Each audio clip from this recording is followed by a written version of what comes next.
The Grammys celebrated 45 years of hip hop. Was Beyonce snubbed? And once again, Samsmith brought the goddamn devil. All that and more here on this weekly review. Stay tuned.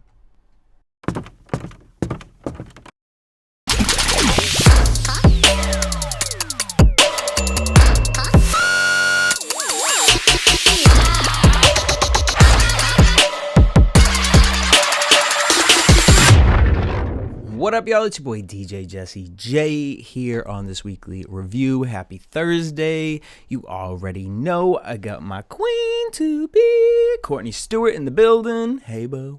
Hello. How are ya? Now, I refrained. I mean, I know we did our back and forth on Grammy night, but like, it was really hard waiting for a Thursday to come. So that's true, because Grammy seems so far away right now. But it does, and we're not gonna do the how we used to always rip everything apart, the looks, all that, because most of it was a mess. But we are gonna talk about some of that a little later on.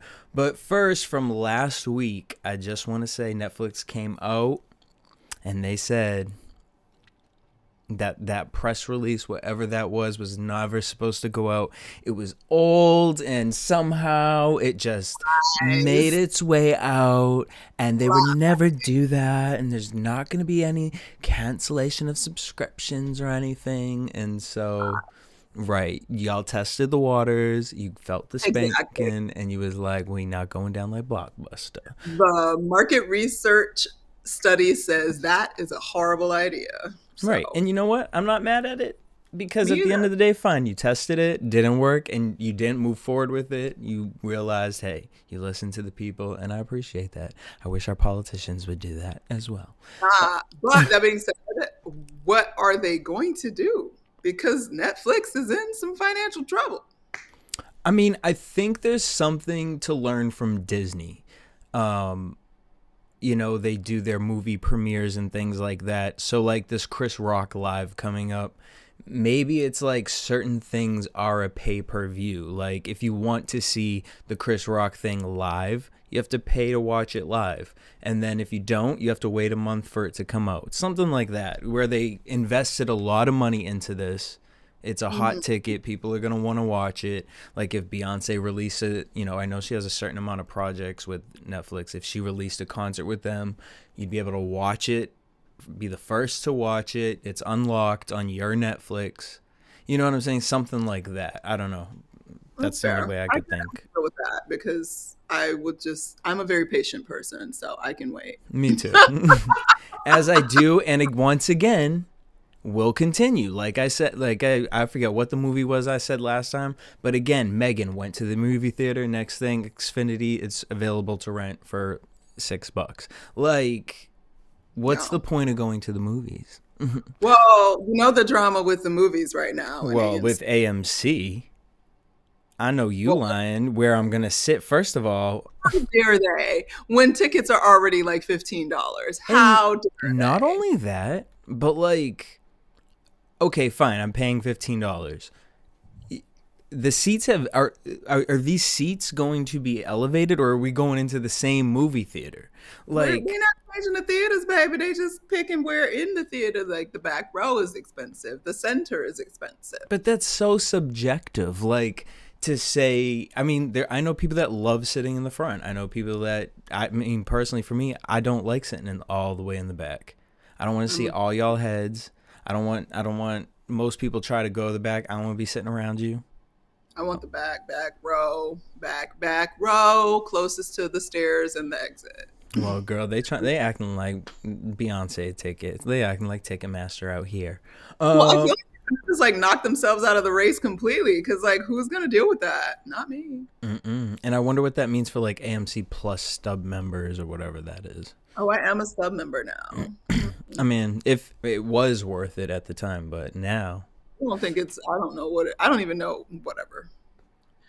Girl, you go see a movie. They're losing money, and I think it's all bullshit. Yeah. Also, speaking of bullshit, there are 2 new reality shows. I don't remember if I just talked about it to friends or I mentioned it. We didn't have a discussion about this, but if I might have mentioned it. I'm just flipping through the channels and come across TLC, and there's MILF Manor, and this is mothers and sons, and they go to like a Temptation Island retreat with other mothers and sons, and the mothers date the sons, and the sons, you know, obviously date the moms, and like they help each other pick who they're gonna be with. It's interesting. I mean, I had to stop after the second episode because I was just like, I can't. And then the new other show is For the Love of DILFs, where it is a younger woman and a bunch of single older men, and she gets to pick that. I just think we're really bored. I mean, isn't that basically The Bachelor? Like, literally. I mean, they just are like really picking like or their dad specifically. I don't know that. I don't know about that. That's what a DILF is. A dad. I mean, it was giving Real Housewives in New Jersey this first episode. That's what it was giving, with all the shirtless men. The other thing is on Netflix. You guys should check out. You said what? I said, oh, maybe I should be watching it. Are they hot? Some of them look decent. But I didn't watch an episode of the DILF one. The MILF one was enough for me. But if you want something to watch, I mean, Candy Apple, Russell Stover's, like, visual cotton candy, Physical 100 on Netflix. I mean, you're welcome. What? You're welcome. I mean, I do not like subtitles. This is like all the people from Asia, Korea, China, Japan, and most of them are Korean though. And it is like MTV's The Challenge on crack. It's like American Ninja Warrior. Oh, like, I love that. But like next level. And when I tell you, remember last week and I was like, my man is Korean. Wait till y'all see Tarzan. His name is Tarzan. Your man been Greek, your man been Italian, your man been French. Now he's Korean. I believe the children are. I've been a lot of places, seen a lot of faces. Oh, hell, even with different races. Oh, I his name with John. Yeah. Okay. Anyway, so they're hot. They're hot, so and like not only hot. Like let's take the physicality out of it. Why? That's what that's for. It really is. I mean, these guys' bodies are like in the women too, but like first of all, the women's don't even look like that anything crazy, and what the women are capable of doing is like, girl, women like give birth, honey. Women give birth. But the men, just go watch it. All right, what else we got? We got Rihanna. Week I will be watching that and report back. You will. Let me tell you too, because it's on Netflix. It's not one where they release all the episodes. It's where they release it weekly. Well, they have like 7 out now. Like you might as well go watch it. I'm gonna watch it tonight. But the fact that I have continued with this tells you a lot. And I do not like the dubbed over where the like these voices clearly are not these people's voices. And that gets on my nerves, but like the visuals make up for everything. Speaking of visuals, I'm hoping we're going to get incredible ones on Sunday, which I believe we are, from Miss Rihanna. She will be performing at her concert, which will also feature a football game. And there's also talks of her possibly going on tour. And I'm like, girl, you will break my wallet. You will break my wallet. So do you think that she's about to drop new music at the Super Bowl? I don't know, because she did this thing with Apple Music, and when they asked her about new music, she kind of, did her little skating around the question. They asked her where she's inspired and pulling inspiration from music, and she danced around that and basically came out to say she just wants to have fun. Okay, girl. Now, I don't need new music from Rihanna. Do you guys need? Yeah, I don't. Like, here's my thing, you guys. Rihanna has done enough, right?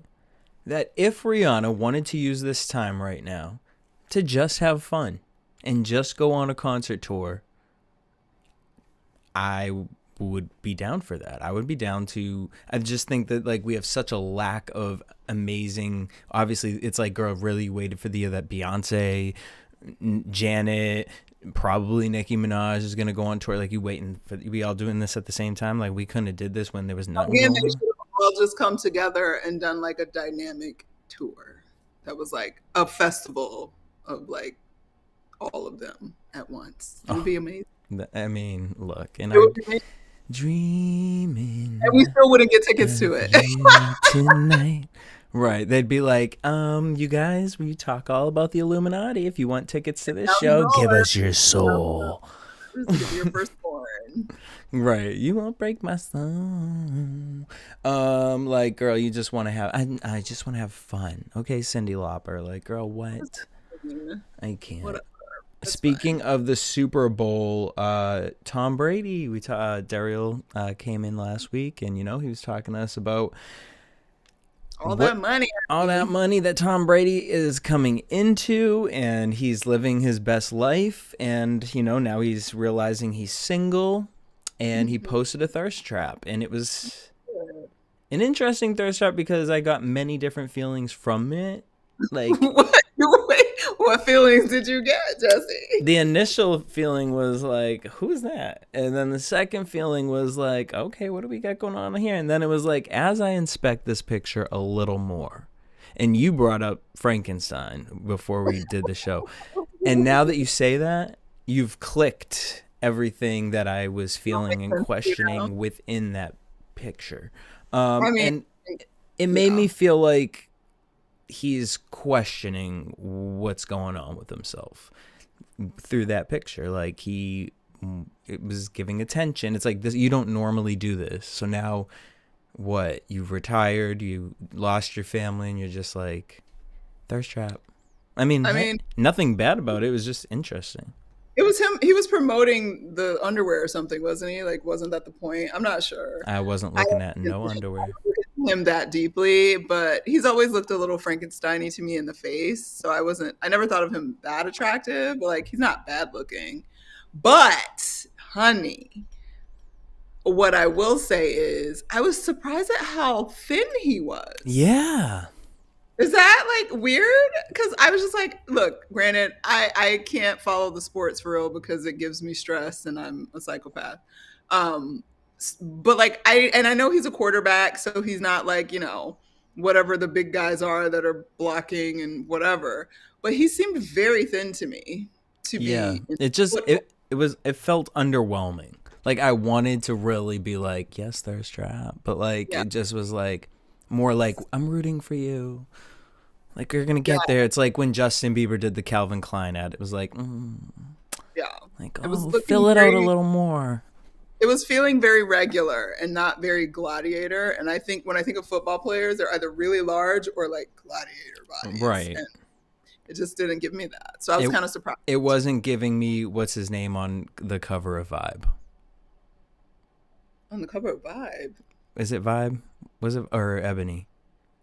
Oh, honey, you talking about Jonathan Majors? Yes.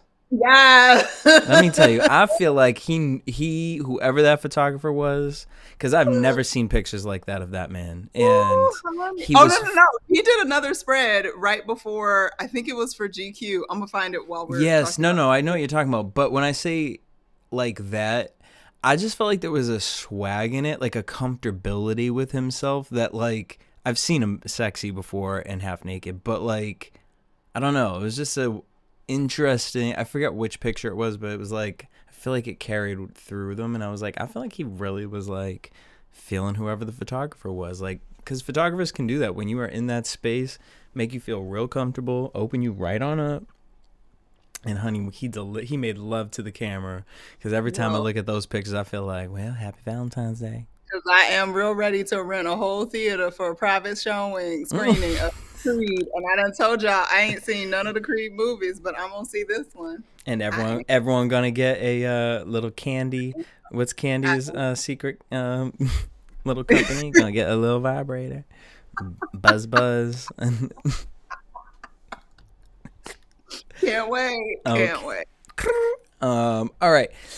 So speaking of, you know what I mean, let's just get right into it. We have our very own celebrity wealth expert, derrialchriston, in the building. What up, D?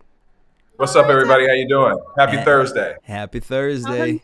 We was just catching up on your little Tom Brady over there, talking about his little thirst trap he dropped. Well, it's also interesting, Tom Brady, they're not letting him cover this Fox Sports analyst job that he just started this Sunday for Super Bowl. They're trying to let things kind of die down and let him ease into the position. So I thought that was an interesting thing from Fox that they decided to not have Tom on air this coming Sunday for Super Bowl. They probably got him a coach before he goes on air. Probably. Yeah, probably. Yeah. Personality isn't that big. You won't be seeing your boy Tom this Sunday, so at least you won't be seeing him break down the game. Boom. All right. Maybe he'll do it in his underwear on his own Instagram. Wishful thinking for yourself, Courtney. Oh. Not really. It wasn't that much to look at. Anywho. All right, D, what stories you got for us this week?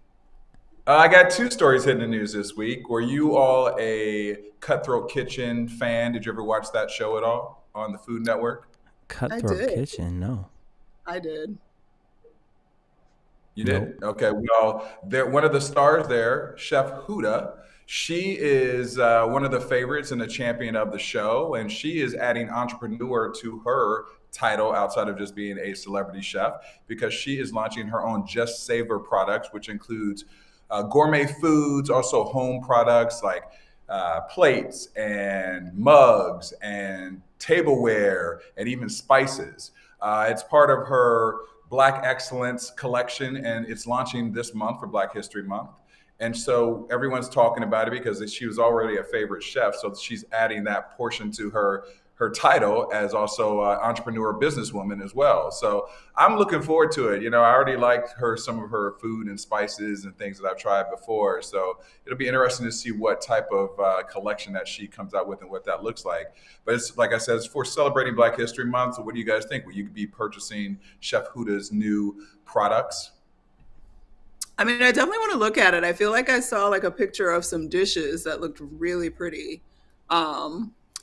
A little bit luxe and like sort of not, because I'm usually just like an all white dishes kind of person, but like she looked like she has some interesting color flavor going on. So I'd be interested in that. And I'm always looking for like good spices because we get trash spices at our grocery stores.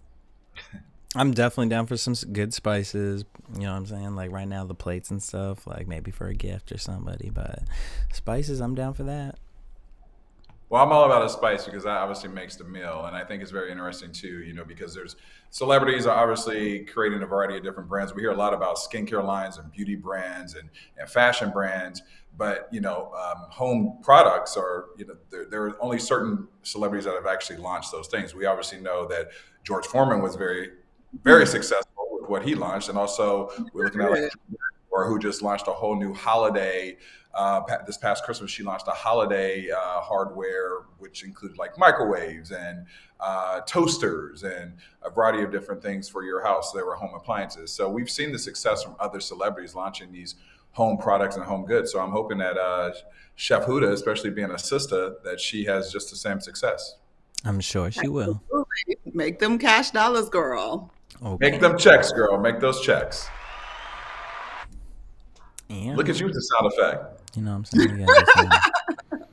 I'm over here trying to click up these damn lower thirds for you. All right, what do you got next for us? Well, speaking of checks, I mean, we've obviously been talking about the Queen Bey. It seems like she's always on our agenda to talk about during the show. But she's in the news again this week, but she's in the news this time for ivypark, her fashion line with Adidas. Well, apparently, the projections from last year were below what Adidas was expecting. They were about $200 million below what Adidas was expecting. Originally, they had kind of projected that she would make about $250 million off of her her Ivy Park deal with them. But last year she ended up making only 40 million versus the year before, which was roughly about 93 million. So Adidas is kind of looking at the line, trying to figure out if they're going to continue the relationship, which is supposed to expire by the end of 23. So right now, what it's looking like is that, they originally said that their projected goal for 2023 was $335 million to make in revenue, and they cut that back to $63 million in revenue. So, they say Beyonce is still going to make a rough 20 million off the deal, regardless whether they continue the relationship at the end of 2023 or not. And I mean, listen, Beyonce, according to Forbes.com, is worth $500 million roughly. So I think that either way, even if they cut the ties with her, she's going to be all right. But have you guys checked out the Ivy Park collection? What do you think about it? Do you think that Adidas should continue with the deal or sort of back if they're not making their projections in revenue? I mean, go ahead, Courtney. I mean, look, being really honest, rolling all the way back to House of Darion, I've never been a super fan of any of the fashionness that Beyonce has dropped. I can't say that I own any Ivy Park. There was one jacket that I tried to get from Ivy Park that I really liked. I think it was maybe 2 drops ago that I really liked, and I couldn't get it. It was sold out everywhere. So other than that, I don't really have a real opinion on it. It's not really for me. But when you're talking about, oh, well, she made 40 million instead of 200 million, I kind of tune out, don't care, girl. You're still living large and doing just fine. Yeah, for me, I think it's the marketing behind it. It's Beyonce's not the fashion girl. She is for her, when she wears the fashion. But like you said, House of Darion didn't. But Ivy Park, I low-key like a lot of the stuff. I've seen shoes that I've liked from there, jackets. But I feel like the whole drop, that doesn't work. I feel like the price point for what Beyonce should be selling for that line should have been cheaper. It should have been more accessible, because I feel like they do the drop, these people buy it all up, then they retail it, they sell it on these scam markets, and it's well, I'm not even gonna go after that. I'm not gonna I'm not gonna go buy $400 for a Beyonce sneaker that, again, it's a good sneaker, but it's not damn, it's just I'm getting the sneaker because I'm thinking about Beyonce. And it's not this is so innovative of a shoe, I need that. It's because it's Beyonce's shoe that makes it and for that price point, unless I'm getting it the day of the drop and waiting for the wait list and the wait lines, I have no time for that. I'm just at a point in my life, look, are you lucky for the ticket, the concert tickets? But let alone a sneaker. I mean, I even had ADD with the concert tickets because it was so much effort. But yeah, that it made me question things, and then I had to reel it right back in. So I don't think Beyonce is gonna be hurt by it. I feel like obviously she's just oh well, if it don't work here, someone will pick it up. She'll be in Forever 21 next year. Something. Well, it's interesting with Beyonce because as much as everyone loves her, obviously, but she's more known for her artistry versus her fashion, per se.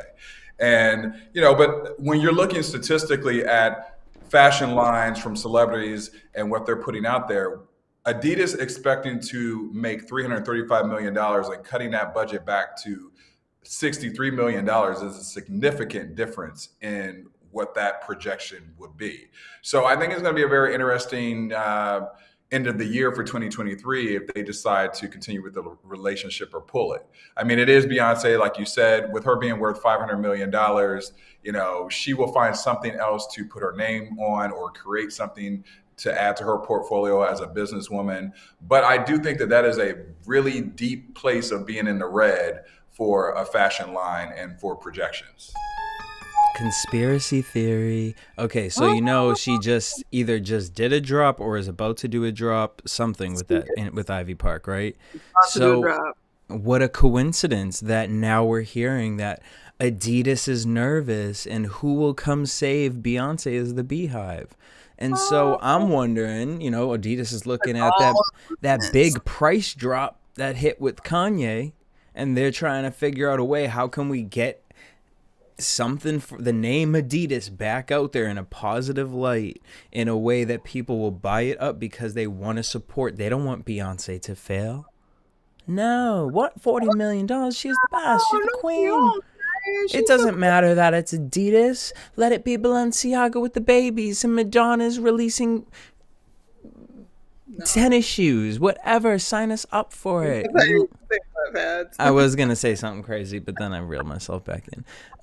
So I just feel like I'm questioning if this is like a Netflix thing. Another marketing ploy. Right, like let's put it out there. Let's see if it does any buzz because we made mention of it. I don't know.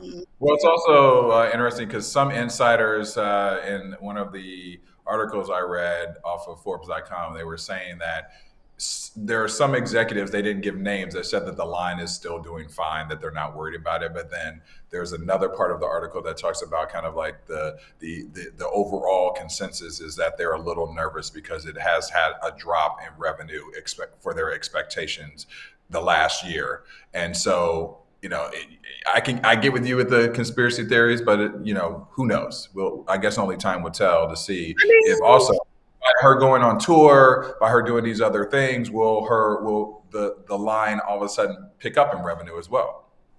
But also, like they're saying that happened in the last year, a lot of people have started to fully go back to work. So leisure wear, I would assume overall maybe dropped a little bit than it did, because it kind of spiked during the pandemic because everybody was at home and buying leisure wear. So maybe it's just an overall thing for leisure wear, not necessarily something specific to Ivy Park.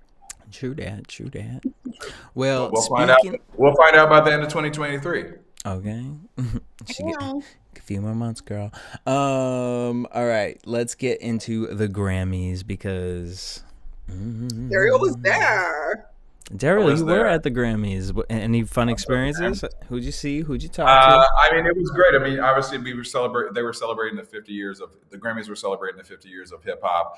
I was the host on the.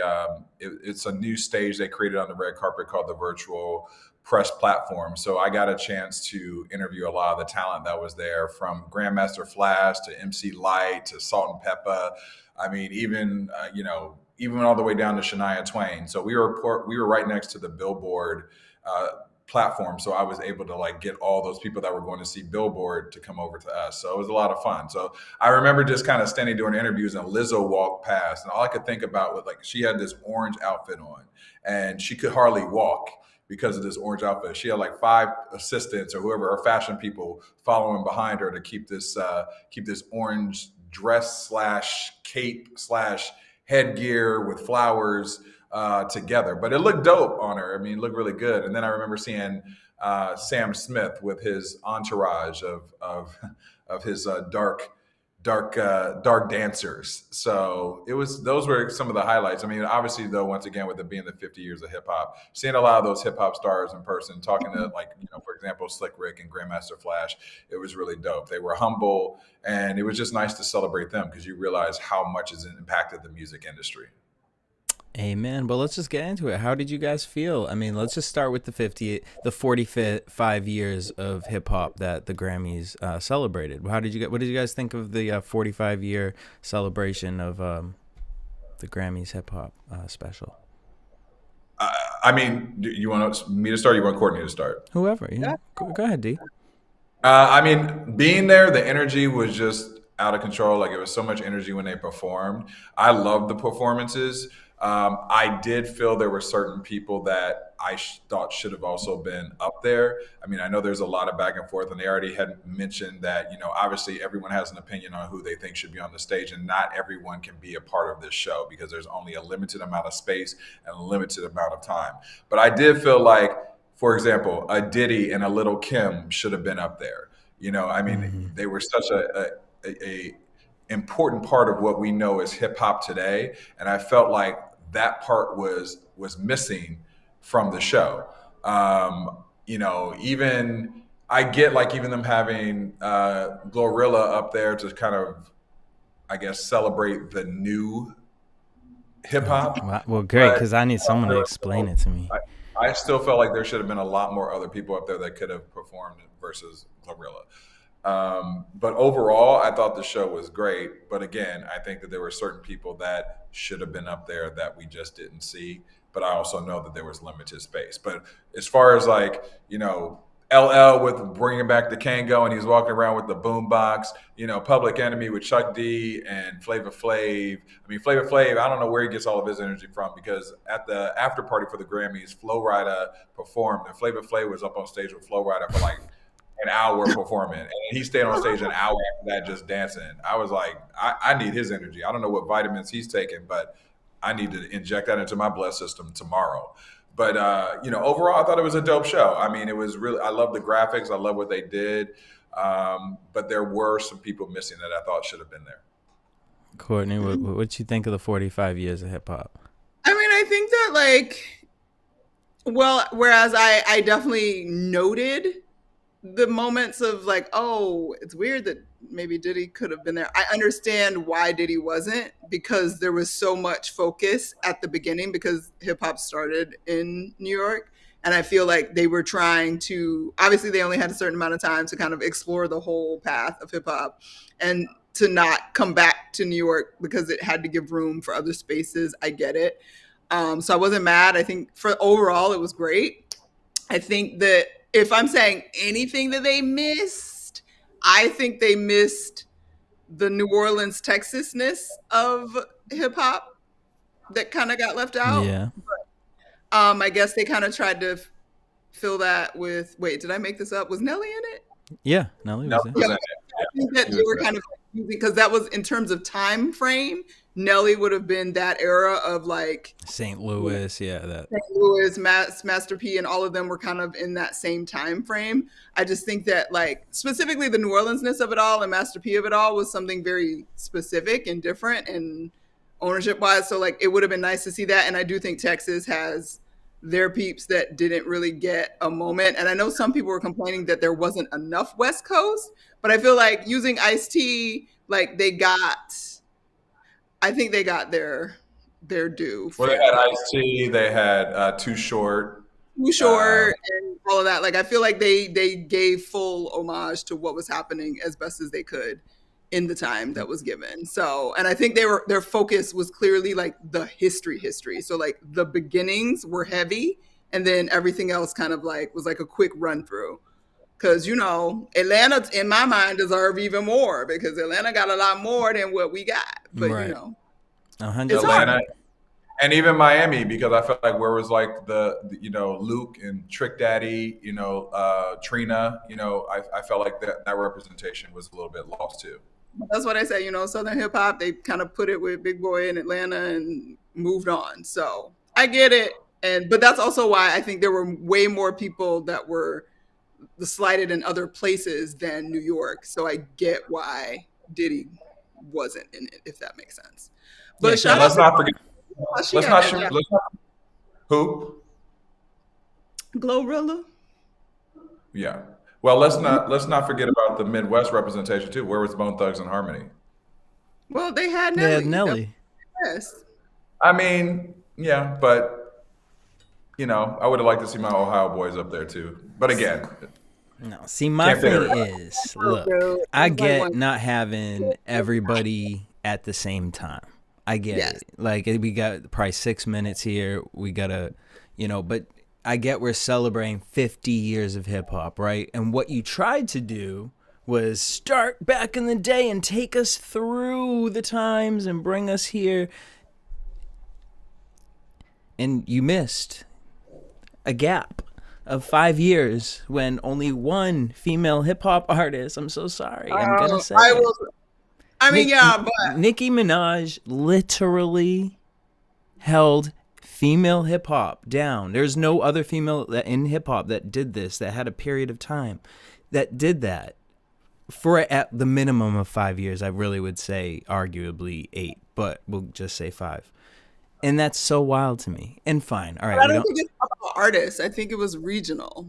And I think they were just trying to show the shift based on region. And also, obviously, the Grammys and Nicki don't get along, and that's the whole thing. Right. Which is what it was. So fine. But like then to use like the Glorilla and Little Baby, like it just felt like a throwaway. It felt like who should have been the new people then? no, that's my thing with this. Personally, you're the Grammys. It needs to be elites. Like personally. What about the Drakes? So who are the new elites? No, Because they but that's the thing. The new elites. elites ended the show.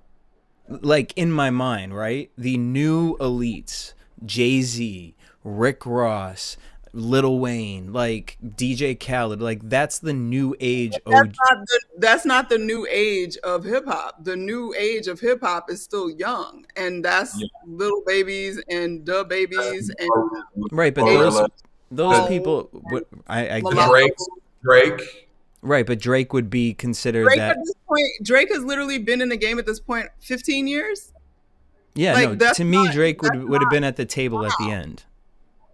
Drake would have been at that performance at the end, and it should have been like the old school people, and then you have that. And no, like I don't need Glorilla.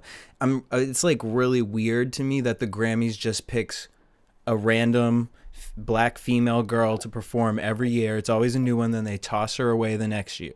Like last year was Meg Thee Stallion's year, the year before that was Cardi B's year. Like it's just like, didn't Questlove put this together? Yeah, I think so. And but again, obviously he didn't have full control. There were, I'm sure, people like, well, we need to make sure this works too, make sure this fits in there. I mean, Little Baby, I will say, when he did go on, change the energy, I feel like, of the room. But I think it was just because people were so into that nostalgia that it just went to the left. All right, but the big conversation. Well, first of all, also shout out to Lizzo. Shout out to Lizzo. A night of breaking records. And I loved her speech. Right, she was the 4th black female in history to win Record of the Year. Congratulations to her for that, and Grammy, shame on y'all for that as well. I think the last was Whitney Houston or Lauryn Hill. I think it was Whitney Houston. Lauryn Hill. So shout out to Lizzo for that. She looked beautiful. You know, my thing for Lizzo is I really could see her being an EGOT, like at the end of her career or at some point in her career. I really would love to see her get into musical theater. I think it would be fun to see her in like some sort of acting, singing capacity. 100%. Were there any awards? Oh, go ahead. Sorry, good, Jesse. No, go ahead. What were you gonna say? Were there any awards that you were shocked by? Because there were several that I was shocked by. Bonnie Raitt, as much as I love her, I was shocked by Bonnie Raitt. I was shocked by Harry Styles. Because I got let's break each one down, right? Okay, so let's talk about Song of the Year. And recap the nominees too. I don't know who the fucking nominees were. I'm not doing all that. Look. Not that specific. Here's why: the gaslighting of the Grammys. Okay, and we do this. They do this every year. We always get mad at the same exact one. We get mad at, because then afterwards, all the old white people are like, "Well, it's about writing. It's about who wrote the song and what it's meant to be for." And it's like, okay, well, we don't care. We don't care to you. I'm sorry. Bonnie Raitt, yes, a legend in her own respect, 1,000,000%. For sure. Not taking that away from her. Yes, she looks like Rogue from X-Men, and you know what I mean, girl, she got up there and she was shocked. I thought she might have almost passed. She was genuinely shocked. I thought she was going to pass. Like, I was like, is she going to be okay getting to stage? Because I think in her mind, she's like, y'all didn't give that to Beyonce? Now, why I'm more mad at it is because y'all took the FLOTUS and you made this woman come out, which could have been a 3-minute segment. Not even. The woman took forever to speak. But you give this random award talking about a song that was written to change lives and inspire people and da-da-da-da, and we give it to some TikToker. That should have been to Bonnie Raitt. Because now you're giving Song of the Year that no one heard, because I looked at the numbers. Like, I'm sure it's a great song in its own way. But like, ma'am, sir, whoever voted for that, it's just like, are you gagging? I don't know. And again, no disrespect to her, it just feels out of touch. And maybe that's just because the people voting are not in touch. I don't know. Everyone was shocked. Everyone, even in the being at the actual show, everyone was shocked. I mean, literally, everyone's mouth was dropping when her name was announced. Now, granted, again, like you said, Bonnie Raitt is a legend in her own right. You can't tell me that "I Can't Make You Love Me" is not one of the best and saddest love ballads of lifetime. If she delivered that and gave us that and served it, Let's give them something to think about. Like, yeah, great. To think about, like there's many on the list, but this a specific award, to me, it just was obviously just like a let's she's been in the game for a long time. Let's give her this award. It's this is a thank you. Here you go. Like when she got up on stage talking about organs, I'm like, what is happening? Like, I'm already in shock. First of all, the Grammys needs to be censored right now. I'm in shock right now that Beyonce didn't get this, as is the rest of the room in the world. And now she's up here talking about organs. Like, I get it, but like, it just felt like a lot. I don't know. Like, were you surprised, Courtney? Were you bothered? Were you? I didn't care. Nope. I didn't care. I cared about album of the year. Well, and let's get to album of the year. Now, going into this, you guys, genuinely, who did you think was going to win? Personally, for me, I really felt like it was going to go to Bad Bunny. Like, in my mind, I was like, this is really going to go to Bad Bunny. I thought it was going to be Bad Bunny or Harry. And then I thought there could be a chance of Beyonce. But I thought it should have obviously been Beyonce, in my opinion. 1,000,000%. And not because I'm a Beyonce stan. I actually stand by and support what Jay-Z said about it after the fact when he was talking about like culture shifts and her being ahead of time and like them talking about how she's dropped her last 3 albums, like should have been on that list. And the fact that Lemonade didn't get it, Lemonade 100% deserved it. And I freaking love Adele, but there is no way Lemonade should have not gotten it over Adele. And even Adele said Adele said it. Right. Even Adele said it. So it's one of those things like you think sometimes the Oscars is very much like, oh, we know we fucked up back then. So now we're going to give it to you for something that it wasn't as amazing, but like also you still deserve it. So we're going to give it to you. And like, I feel like this was like the 3rd chance for them to do that. And they still didn't do it. And it's just bogus. Yeah. And I didn't care anymore. And, it's funny because I'm not gonna lie, there was a moment where I felt like, is Beyonce gonna perform? Like when I was watching. And then they kept talking about how she was in traffic, and I'm like, oh my God, it's gonna happen. She was an hour late to the show. Well, when but we saw her walk in, she wasn't there for her first award. Well, she was an hour. But she was there. She was in a different dress taking pictures with her Grammys, which then when I realized that halfway through the show, because they released, somehow the pictures got out with her in that pink dress. And so it's like, girl, you were already there you already knew she already knew. And this is the thing. She said, look, I'm going to show up. Let me take my pictures first. And then what bullshit award are you going to give me? Because someone else on TikTok did this. They said, look, now you have to watch at the Grammys if you want to know who's not going to win record or song of the year, album of the year. If they every year, you know how they like have like random awards, like urban music award, like they don't normally present. Yeah, they did a lot of new awards this year. Right, but they do that almost every year. There's always like something different, and the ones that they don't show on the show, they kind of like almost rotate a few different ones every year. Like dance electronica album, like what? You just wanted to present something to Beyonce on stage that would make, a great speech. And I thought that was interesting that someone said that. And so it's something that I would like to like more so pay attention to other award shows and see if that happens. But the other conversation is that the Grammys will not give it to, they continuously want to put down Black women specifically. We've heard this through hip hop. Jay-Z's spoken about it. Eminem has even vocally spoken about it. Nicki Minaj has spoken about it. Do you guys think that there's any of that with Beyonce not getting the record within, or like, because I look at it also, okay, we can say the black thing, but also I wonder if it's more of a pop thing. Like, as far as the people voting, is it that they know that Beyonce is talented? Styles won.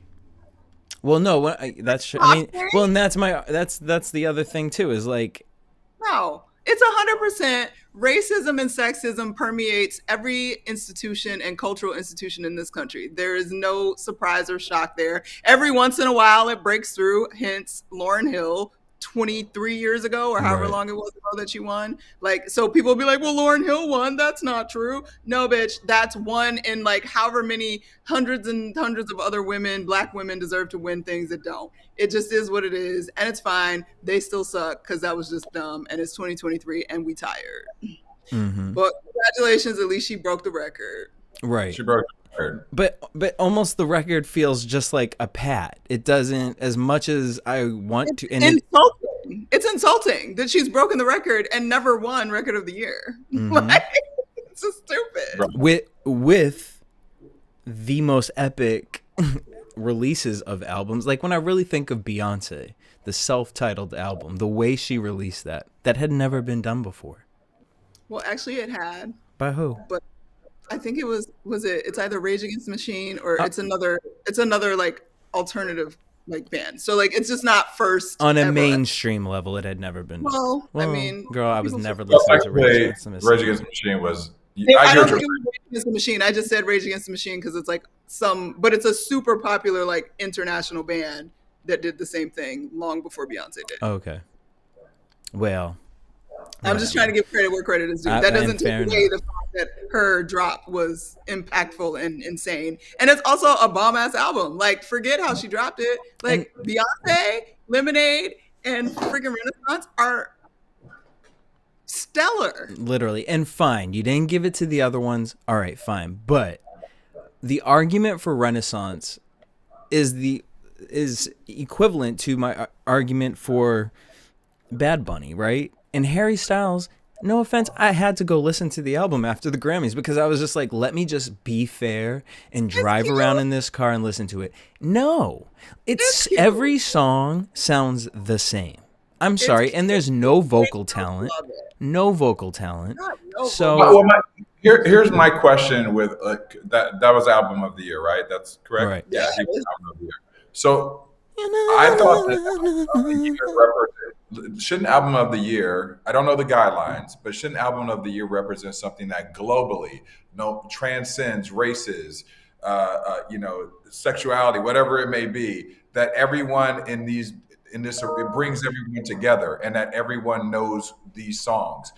I feel like Beyonce is someone who represents that. You know what I mean? Like, I feel like Harry Styles. I don't even know. I mean, what's the Strawberry Lemonade or the Lemonade song? No, it's the one. It was. I feel like this. Other ethnicities know Beyonce's tracks. Black people don't know Harry Styles tracks. That's not true. That's not true. I'm talking about on like a next level kind of thing. Right, but when you look at numbers of how many black people in the world and how many white people in the world, and unfortunately, and let me tell you, Asians love them some Harry Styles, and they are fan base fanatics, and so I get that. Harry Styles is like the second coming. He's a teen idol right now. He's like, Justin Bieber. Young people he is literally Justin Bieber of this current generation. The whole reason I know anything about Harry Styles is because my 17-year-old is obsessed, and I was like, Harry Styles for real? And obsessed. Was at his concert 2 days before the Grammys in LA, and then was so hyped to watch the entire Grammys show just to see him go on stage and perform and receive awards. Like that's big to get a 17-year-old to watch the entire Grammy show. Let's just start there. That's the 17-year-old. And I was like, don't you just watch the like clips on YouTube? She was like, no, I need to watch the whole show. I need to see Harry Styles. I was like, what? So there is the generation that is fully involved and love Harry Styles. But But Beyonce put no videos out, no barely any promotion, dropped a record. Now I will deduct that people had parties all over the world, Renaissance parties, because at the end of the day, we don't know if the label had any inkling of wanting to put those things out there in the world, whatever the case is. Fine. But beyond that, she did no promotion. Multiple songs were on charts. Multiple songs won Grammys. And she got people excited for something in a way that I believe hasn't been done since prior to the internet. Yes. So we're all agreeing this debate is void because clearly they fucked up. But Harry Styles is not his fault. No. And the way I was dragging him on Black Twitter, while it was very amusing for me, it's just not nice. He didn't do it. It's not his fault. He deserves to enjoy his win, and y'all need to leave him alone. And personally, I feel like the only person no one would have dragged was if Bad Bunny got it. Because I'm sorry, for someone to release an album with no English on it, yes. And the way I had that album on repeat. Everywhere, and he's everywhere. And the way he toured this whole world, right. And he had the biggest touring year of anybody. Like if he had won, right. We all would still celebrate it as well. But right. Now here's my thing with Harry Styles. Oh, child. Not about the music, and you don't like his Is it about the clown jumpers? It's the jumpsuit. No, well, a little bit. It's part of it. That's part of it. And a lot of people got upset with him, because he was a white man saying, this doesn't really happen to guys like me. And why that bothers me is because I had to Google. I was like, is Harry Styles gay? That was my initial thing, was like, okay, maybe he does this, maybe he's gay and that's why he's saying it. And he's not. It's not out there. There's rumors of possibility. But what it looks like is that a pop artist, a straight male pop artist who's very comfortable with his sexuality, that he don't mind playing around and, I'll give the Elton John thing or whatever the case is. And why that bothers me is because you're sitting here and you're acting like you know what that feels like. And you're adding to this gay agenda, right? This agenda that feminizes straight men. But it always just bothers me that if you are gay, Harry, just come out, because where is the gay artist that is just not Sam Smith? He's not in Party City dragon devil tights. Where's just a gay artist that's just you know what I mean? Like an Ed Sheeran, but a dancing Ed Sheeran, or I don't know, Ed Sheeran. If Harry was gay, I would go up for him more. But I'm just going to throw the 2 cents again of the 17-year-olds on this, because I had this whole conversation with my 17-year-old the Monday after the Grammys when she was with her friends. And they were talking about the fact that he said, these things don't happen to me. And their understanding and opinion of it was not that he was trying to identify with oppressed class of people, just that he actually knows and recognizes he didn't deserve it, and that other people in that category were much more deserving, and that's why he said what he said poorly. That's how the kids feel okay. So they feel like he just didn't communicate it properly. He just didn't communicate it properly. When you said it, I was there. I thought it was more of him feeling like he didn't deserve it in comparison to the other people in the category versus anything like a class or sexuality. Interesting. Yeah. That's interesting. And I can see how younger people would think that, because a man wearing an outfit like that doesn't come across to them as a big deal. All right. Well, what else did we get? Sam Smith. It's again, Sam Smith can mock Christianity. Madonna can mock Christianity, but then when Nicki Minaj does it and did it way better, I'm sorry, her Grammy performance was way better than what Sam Smith. You weren't feeling Sam's performance? You said what? You weren't feeling Sam's performance? No, like first of all, look, the song is catchy. I'm not gonna deny that. It is like No, I have no idea what they're saying. it's Keep a going. bop. You don't want to know. It's about a man, someone know. cheating on somebody. Like it's a bop. It is, and it like irks me that I really every time like I get into it. Okay, fine. It's a lollipop or whatever. But if you're gonna do it, like, look, you want to do it, then do it. Like, what was that? You literally, first of all, Sam Smith, what was that? What was your outfit? One. No, that's my one complaint. I think vocally it was interesting. They did well, whatever. What was he wearing? Why are you wearing saggy latex? And why is it saggy around your balls? I don't understand that. We are on an international stage at the Grammys. I'm gonna need your stylist to get it together because that was not okay. 1,000,000%. I wasn't sure what look they were going for. He walked right past me, and I was trying to figure out maybe they gave him the wrong pant size. I wasn't sure what was going on. But even the runway, the carpet look, like, okay, fine, I get what you're doing here. Like, all right, whatever. Well, what were they doing? Is it a harem? Like, I don't understand. Well, like, people think it was an homage to Nicki Minaj when she did the only time she really did the Grammys was her performance. She came with the Pope and she was wearing that big red thing. And then she did the exorcism of Roman live on the Grammy stage. So people were saying it was an homage to that. And I'm like, let's not. Because if it was an homage to that, there would have been a set design. There would have been amazing dancers. There would have been effort in the performance. And low key, I just feel like Kim Petras in the back in a cage. Like, what is this? What is this giving? Like, the music video was more, in their defense, budget. I think that overall, we are in a time of lack when it comes to stage performance, presence, and choreography, which I think I texted you about while the show was going on. Yeah, but he sounded out of breath. Robinson, like, where is what's the name? Lorianne Gibson. Like, none of the dances, none of the dancers, and I enjoy Bad Bunny, but I thought that performance was messy as hell. Yeah, like, and sloppy looking, at least from the television. So anyway, and from the stage. I'm trying to give them all right, fair enough. All right, let's look at these comments real quick. Ryan, hey Ryan, says, but Glorilla over so many other new female rappers. Agreed. I don't, and this is the thing. It makes me feel like I'm being mean to Glorilla, and it's not. I think that she actually, for what she does, is cool, but she's just don't like her name. It's just she's a seed. Like, it's just like, you're so new. Like, you shouldn't be at the Grammys. You got to do the work. You need to do the BET Awards. You got to do the Billboard Awards. These things first. Be on the Billboard Awards. Let's see the chart numbers first before we're talking about Grammys. Like, it's just too much. Then we got.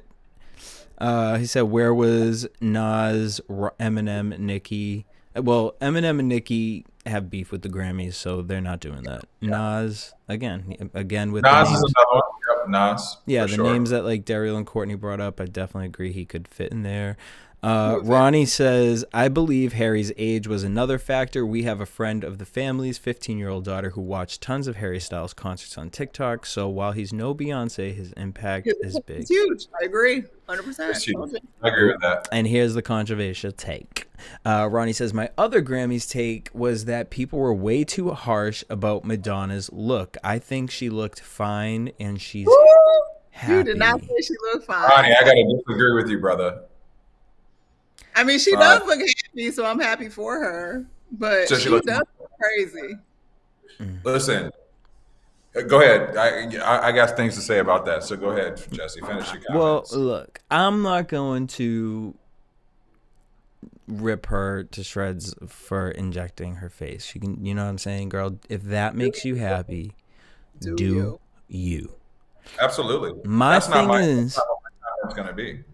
Well, my thing is you coming out, and it's the same thing to Sam Smith, and it's the same thing, just this like absorbing hatred, right? Like, on one end you talk about like, oh, I'm higher than that, I'm good vibes and like rising vibrations, and then it's like, when they tell you you're bad, when they tell you you're evil, like, girl, what?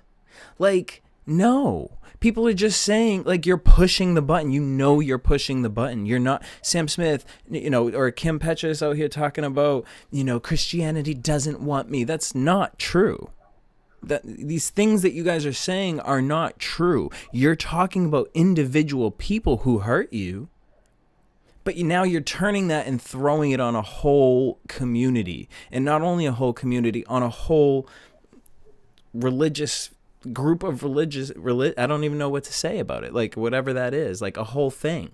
And it's just weird to me. And Madonna, you're doing it. You consistently do it. And so now you're mad that people are making fun of you, mocking your face, and called it Jigsaw. Well, girl, you was just on Vanity Fair mocking Jesus.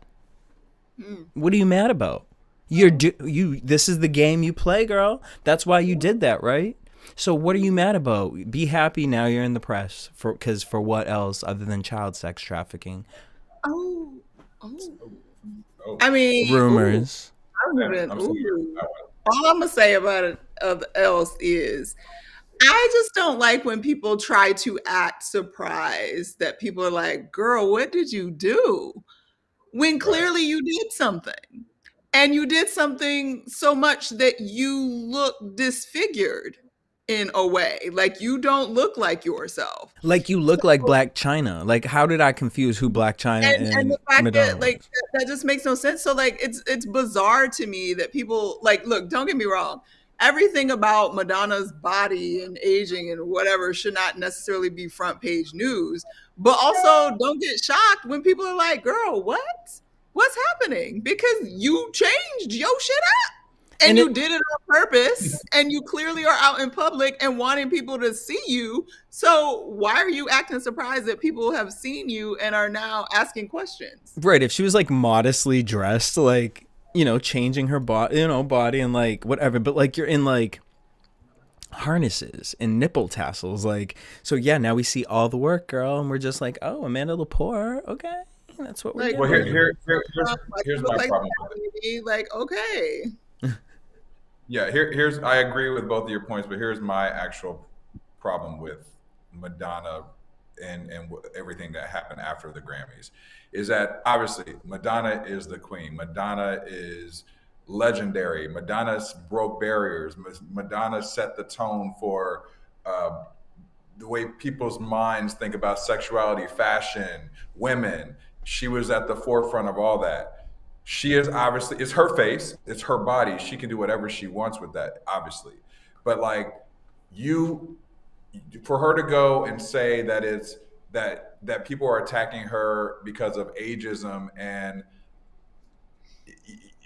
misogyny and those words, I just don't agree with that. Here's my thing. You're Madonna. So they're not attacking you because of your age. They're attacking you because you actually what it appears is that you got surgery to look younger. So if you are confident in who you are as Madonna that you've always portrayed, it has nothing to do with your age. It has to do with how this particular look looks like. Like you have literally transformed your look to look younger. So no one's attacking you because, if anything, people probably, if you didn't get the surgery and just look like regular Madonna, people probably wouldn't have anything to say negative.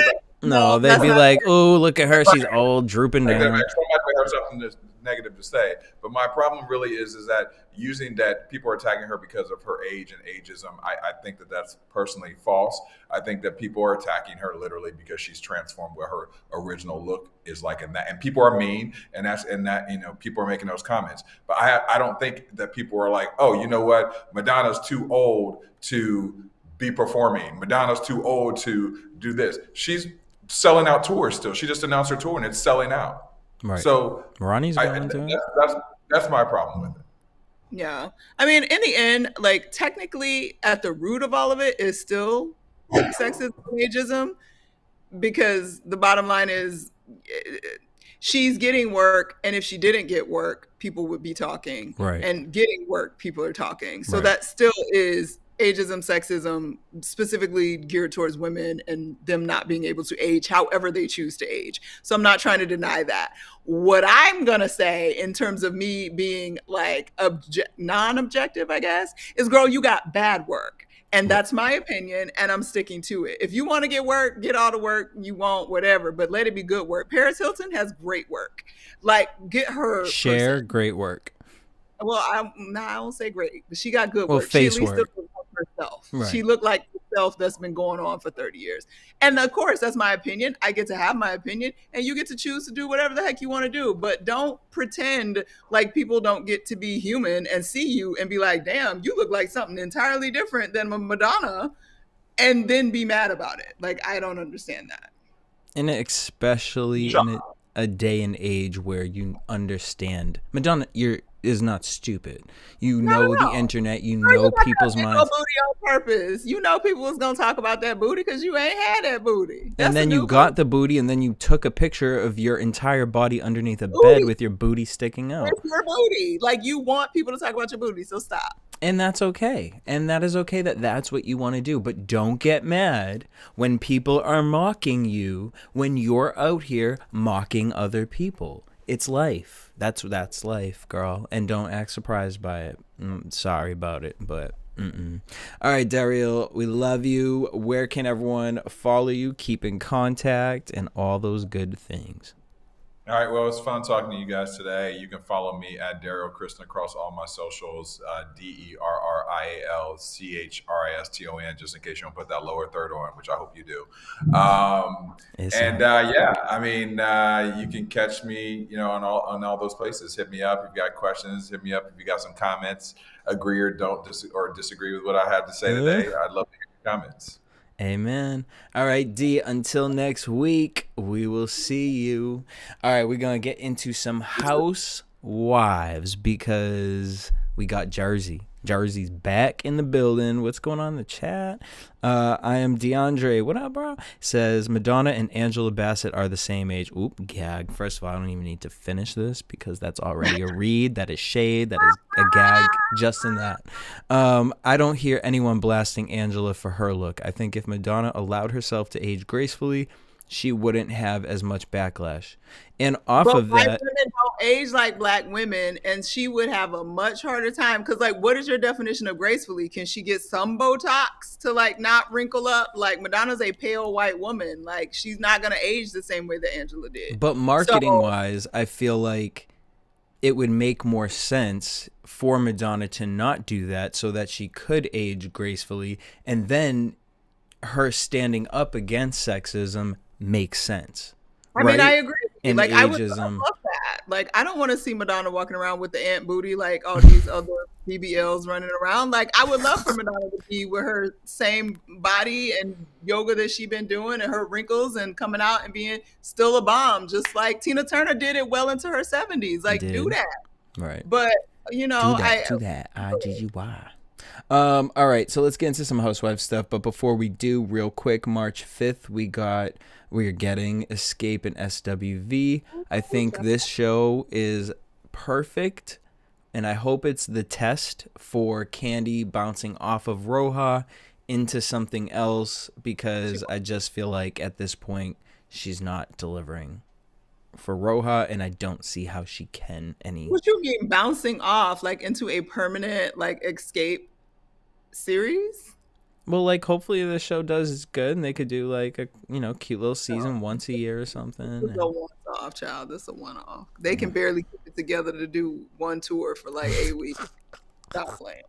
Well, then I was like, is this going to be like a new Bravo thing where then maybe every season it's different R&B girls, the queens of R&B? She might produce that. I support her in that, girl. Put 3LW back together. Oh, girl. I forget what that one show was on BET where they had like the girls from 702, Keely from 3LW. Oh, I remember that. The Icon, what is it called? I forget, but it was good. Star something. But that was good, actually. That was good.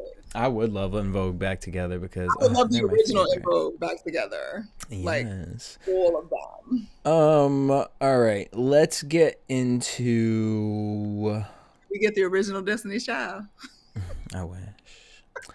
But you know what? I just love Michelle. I really do. Like her I voice really. do. I enjoy Michelle. Right. It just to me it really crafted the new generation in DC. But let's get into Housewives because I could talk about that in a whole nother thing. All right, Real Housewives of New Jersey. Let's just start off. It came back. It's back.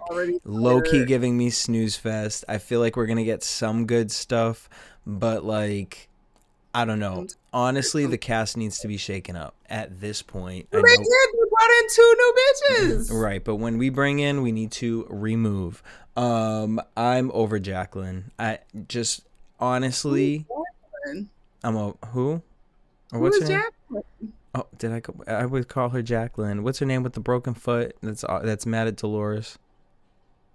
Oh, the Turkish girl. I like her. What is her name? Oh, Jennifer. Jennifer. Why did I call her Jacqueline? Be on here, child, but she ain't on here no more. All right. Well, so we got the 2 new girls are Rachel and Danielle, and I don't care about either of them yet. Me either. But Danielle's husband. Which one is Danielle? Blonde? Yeah, her husband's hot. I liked him. Okay. I forget what his name was. We'll get to that in a second. But all right, we see Dolores. She's got a new man, Paul, and this is gonna now see Dolores is somebody you keep on the show because her life is weird. It's entertaining. The fact that Frank is living with her ex still, and she got this new man who wants boundaries, and Frank is not really comfortable with that. Yes, this is what we want. It's what like this is like a science fucking show. Love and hip hop, like Love in New Jersey. What's going on? I love this. I think it's great. Paul looks like I feel like I'm really interested to see him and Frank at their peak. I don't know. I feel like it's gonna be good. Then we got Jennifer. I don't know why witchcraft was like the theme of Housewives this week. Jennifer and the Turkish witchcraft, and she's blaming her toe on Dolores. Girl, this is why I can't stand her. Her thing with Dolores. We see she keeps saying she wants Dolores to talk to her, but you're running. And she's running from her. It's stupid. And she doesn't hold herself accountable. Like, not accountable, but she doesn't recognize what she does. And that's how she's friends with Teresa, because neither of them do that. I know. And it's like, and then as soon as somebody points it out, like what it is, like when I think it was, she was talking to Rachel and Danielle, and she was trying to explain the story, and one of the girls was like, well, girl, she doesn't know that. And she was like, you don't even understand. You don't even, and she like shushed them away. And it was just like, you just don't want to hear reality. You just are so absorbed with yourself. And I used to like her. And even last season I had my moments, but like, I'm exhausted. I've never liked her, but I know that she is an integral part of more or other drama outside of Gorga versus Giudice. Right. But she could be a friend. She's involved with enough of them. She could be a friend. Come in, start some, throw a bomb, and bounce out. I don't want to see the house stuff with her. Her family life at this point. Like I like her husband, even though he looked really weird. Did he cheat on her a long time ago? Right. He did. It was a while ago, but yeah, he did. Teresa, and then we get visions of Teresa versus Joe and Melissa. I agree. I'm so tired of Joe and Melissa and Teresa. I can't even. Me too. But I think this season is going to expose a lot based off Dolores on Watch What Happens Live. Because I forget what the question was. It was a fan inserted question. And they were basically like, how can you forgive Teresa? Or something about how are you not on Melissa's side for the wedding? Like being upset at Teresa. And she said, you'll have to wait and see, because if it was justified for Teresa not inviting them, and she said, you have to wait and see. And I'm like, oh. But Teresa said she invited them. That's why it's all stupid. And like, it's chaotic family drama that like nobody gets because they're not the actual family. Like, and it's just stuff that they want to hold on to and refuse to let go on both sides. They're both a mess about it. And I'm over it. I'm tired of it. Like, I know it's the only thing that's been keeping Jersey going for the last like 10 years, but I'm tired because everybody's like, ooh, you'll see the real Melissa. I'm like, whoever thought Melissa was not a thirsty bitch trying to be on Thank TV? you. Like, this is not Yes. new information. Like, Teresa's not newly justified just because she wasn't told by her brother that they were coming on the show. Does that suck? Yes, but that was also 10 years ago, Teresa. Get over it, child. Like, it's just the same old nonsense over and over and over again. And Louis creepy. Oh my God. Ronnie, shout out to Ronnie. If you guys got to go watch last week's episode, we had Ronnie. Yes. Randomly Ronnie Jr. Y'all go check his YouTube out. He has his own recaps that he does, but he came and shook the table. He said Jennifer Aiden is a waste of space. Oh, Dang, not waste of space, honey. okay. He says I want to see Pauly propose to Dolores at the reunion. Trey would be so mad. I don't want I don't want that for Dolores because I want her to have like a full real relationship that's awesome, not one that's like just pegged for TV. I don't know if I like him yet. I haven't decided that for her yet. Yeah, I haven't decided yet. And as much as like Frank is like bogus, like I do think that Frank wants good for her. And so if Frank, they need to all be good with each other. And it's so funny you say that. We're just going to talk about this because obviously this season we see Frank kind of getting nervous and trying to come back for Dolores. And I think that is interesting. And at first I thought it was him seeing her happy with somebody serious. And now he's like, oh shoot, like I want to be a part of this. But now that you just said that, it makes me more interested that he's seeing somebody come into her life. And now he's realizing like to step up as a man. But Sarah, I think it's probably too late. Although I don't really know if I believe that because I think that she... Oh, it's too late. Really? Mm-hmm. I think it's too late, 100%. Dolores, if she was like 30 and maybe if he had gotten his shit together then, maybe. But like at this point, as a woman, ain't no way. No. She might, and it might and look like... especially you're living with my ex. And also like just, and I actually think she probably likes that he lives with her ex because I don't think she has hard feelings towards the ex. Like it's one of those things like it ain't work. Because at that time, what she needed and wanted was her ex. She didn't want somebody that was going to be all up in her life trying to take up real space. Even though she said she wanted more attention, she wasn't ready for it any more than he was. Mm-hmm. Or she wouldn't have been with him for 5 years. So I feel like now I think that Frankie is just getting a little like uncomfortable because he could be completely pushed out. And to him, Dolores is family. Right. And the only way he knows to be like, otherwise, like, well, maybe I do love her and want to be with her. And and now I'm willing to do right. And it's like, bro, no, that ship has long since sailed. It's not happening. And you will always be family to her. But boundaries do have to change. Like if she got a man up in her house, it's like, not right. Like especially on Watch What Happened Lives, they had I think Jack Mizrahi, and he was like, "I love Frank," and it's like that's bad for Dolores, like because now any new man coming in your life, it's like now all the fans are like, "Oh, Frank," like that's hard for a new guy coming into something. Hard for a new guy coming in, and he has to be able to trust that she doesn't have those extra feelings for Frank. And I can speak for Dolores and understand you can actually have love feelings for that person and never want to be with them. Right, 1,000,000%. We got to the roller rink, which the entire scene of that was exhausting. It was literally everyone running around talking about each other. And although I will say, again, I personally think Dolores might be my favorite on Jersey. I like her and I like Margaret. I do too. But I love Dolores. Like, and I think that something she said about Teresa. So obviously Teresa is latching on to Louis' family. You know, I look at it like Teresa gives me a girl who was traumatized at a young age, stopped mentally growing, and I understand that having that like immigrant mindset parent who's like family over everything, family, you know, we don't have friends outside of this. It's always family. Like that's literally how my family is.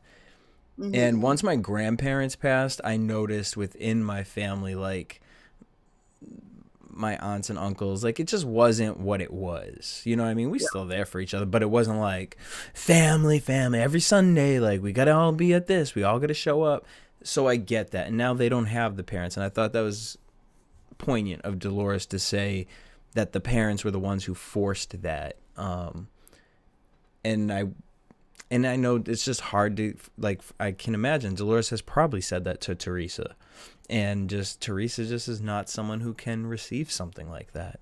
And yes, Ronnie, thirsty in regards to Melissa. Not quenched. Not quenching that thirst. Then we get, yeah, for me, Danielle, it was the scene with her. I was just more interested in Nate. He's hot. Teresa also makes up with Margaret, and I like this for them. I think it's Margaret just being like, girl, I get who you are. I know where I have to put you on the shelf, and that's all this is. But then Teresa says that she's continuously tested Joe and Melissa's love for her. And again, it's toxic. And I can understand, this is where I do have a little bit of empathy for Melissa and Joe, because that's exhausting. I understand how exhausting it can be to deal with somebody like Teresa. But at this point, at your age, you should know how to navigate around her, especially Joe. So in that sense, that's where I can't like fully jump into that empathy, but I do have empathy because I can imagine how exhausting dealing with Teresa actually is. Oh my God. Yes.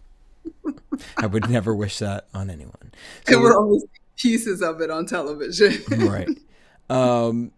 We got Dolores's charity photo shoot, and you know, I think that this has been like I watched the episode today, but I noticed this week a lot of people talking about how refreshing it was to see so many husbands, because I think we're so used to watching Housewives with no husbands that it was refreshing to see literally every woman has a man, and they all showed up and they all were, you know, talking, hanging out. It didn't feel cliquey. It felt like when the guys were there, it felt like all the girls better hang out.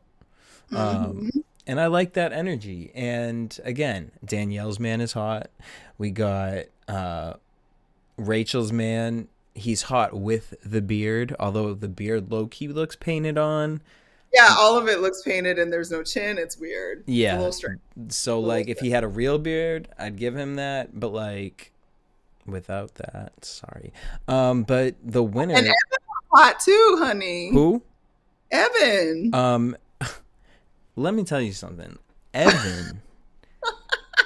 And I don't know if he was like maybe the barbecue guy, he wouldn't be that hot, but it was just something about them gray shorts and them little tennis shoes with the socks, and it was just like, oh. He held his little basketball on that brick wall. I was like, okay, Evan. Let me find out, Evan. Now you want to talk about thirsty? Show enough. Show out. And I'm not gonna lie, like for the oldies, Joe on his little Harley, I was like, he's so cute with his little belly. I'm with it. Joe, which Joe? Margaret's Joe. Oh, yeah, okay, sure. And then we got, you know, thick in the head Joe with the hot dogs. Jennifer. After this, they're all inside. Jennifer's over here being a hypocrite. She's talking to the new girls, and she's getting upset when the girls point out, like, where she might be misunderstanding what's going on. Yeah. And she starts crying, talking about she's been vulnerable. You haven't, but I understand you feel like you have. And this is just where I say, and I know, it's hard if you have family members that are like this, like to really, if you have family members that are like this, the best thing that you can do is just you go to therapy. Just you start doing it. And then hopefully they see that, and then it welcomes and softens them up to want to go therapy, because that's what this woman needs. This woman needs therapy. And I feel like their house is a repetitive routine, and it's the same routine that revolves around Jennifer. And I don't know, it makes me a little, I hope I wish the best for the children. There we go. That's what I'll say. Dolores hears her talking to the girls, which I would have been pissed too. Like, girl, you're sitting here trying to get sympathy votes from people, talking about, I don't want to talk to you, but you talking to every person instead of just coming to me and saying, Dolores, why aren't you talking to me? Now I have to come up to you to tell you. It's just, again, exhausting. And if I was Dolores, and I've already accepted that I'm going to deal with Teresa, there ain't no way we adding another one to the roster. Absolutely not. Because at least Teresa is crazy, but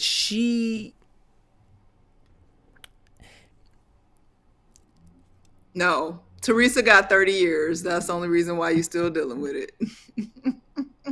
It's like, we grew up together. Yeah. Her, I don't need more of her. Yeah. I'm sorry, Jennifer. You just don't make the cut, girl. Jennifer said you didn't make eye contact with me. This is weirdo shit, you guys. And like, look, if you're in your early 20s and you feel this kind of stuff, hey, happens to the best of us. You know what I mean? Where you're insecure and you're like, oh my God, are they paying attention? Like, Jennifer, you are a parent. This is very dramatic, girl. And I'm just going to leave it at that, because I'm not going to explain it any further than that you're a mother. She then continues to start screaming, you're mean, and we've never been friends. Okay. And I love that Dolores was like, okay, bitch, cool, we ain't never been friends. And then screaming, you don't know how to communicate. Ma'am, what was any of this? What were the past two events? What? What? Exhausting. This makes no sense. None. None whatsoever. All right, and then let's get into Real Housewives of Miami, because I'm not going to do predictions, nothing like that. We're just going to talk about next week when it happens. Real Housewives of Miami, low-key, another snooze fest. It was so good. And I was like, they gave us that great preview last week about what's happening in the Bahamas, and this was all set up. Okay, but here's my thing. And tell me this. Do you guys feel like... I mean, obviously we get like the main trailer teaser. But like, have you noticed the past 2-3 years, mostly I would say the past 2, they've been almost like every episode foreshadowing each episode, and it kind of almost takes the blow of the excitement out. Like, I almost wouldn't have been as bothered by this episode if I didn't know the exhaust of go left at some point, and we got none of that yet. Right. Like, so do you think that that's kind of ruining it, like knowing that in advance, and then we're just waiting? I don't think it ruins it for actual like committed fans, but I think that it works from a marketing perspective for holding on to audiences, because we have so much to look at, and in their minds, I think they're like, it's going to be a slow episode because we got to spread this shit out for advertising. But you know something is coming, so you don't want to miss an episode because you don't know when it's going to hit. And if it's not hitting this one, it's definitely hitting the next one. And it just kind of pulls people along that. But like, I would still watch it anyway if I didn't. Or even if it's just maybe different editing for what you're showing. Like, maybe not show the extent of like the throwing of the glass, but like the questionable of like, oh, are they gonna fight? Like, because she said, I don't know. I'm just wondering that if maybe for me personally, that's what's going on with these. I don't know. Nonetheless, the most exciting thing about this episode for me was, ooh, that's a really nice presidential suite at Bahamar or whatever it's called. And I Googled it and now I want to go there. Yeah, that was the whole show, was how amazing this place was. And again, look, I know at times I can be biased if I'm talking about Nicki Minaj or Beyonce, okay? But when it comes to housewives, can be objective. I can, and I will. And if I don't like somebody, but they do something positive, I'm going to own up to it and say it. I don't like Nicole, but I will say. Why do you like Nicole so much? Nicole, now at this point, Nicole has to prove, for me as a fan, to prove to me that she isn't who now I think she is. In my mind, I have a vision of who I think Nicole actually is. And I'll even admit, during this episode, I thought she did something out of spite. And then I had to check myself, like, Jesse, are you looking at her right now through the lens of what you thought from the past 2 episodes? And then I recalculated, and I don't think she was like doing that with the better. Spiteful in this episode? I questioned where she was going to put Larsa in the rooms and how the rooms were going to be, just because they didn't, the way they built up Julia and Adriana's room. It was like, oh, it looks like we got the best room. And I was like, oh, and then she said she put Lisa in a room by herself when she knows Lisa and Larsa like are cool with each other. But then I was like, okay, Lisa did want the room by herself the last time. Yeah, and Larsa's not going to want to share a room. Well, Larsa did with, what's her name? Kiki. Yeah, and I like that she put her with Kiki. Huh? That was sweet. That wasn't a room. Right. So I do like that she put her with Kiki, and I do like the place. I like that she got a place with all the rooms weren't just like nice. They were the suites were incredible.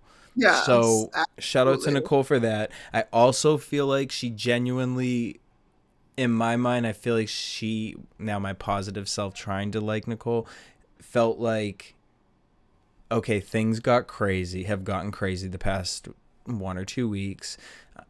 Everyone's kind of like, maybe I am ruffling feathers. And I feel like she really used this trip for it to genuinely be a positive thing for all the girls.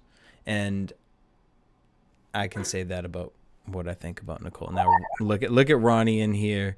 What's he talking about? He said, Ronnie says, Nicole can be fun, but she seems very calculated.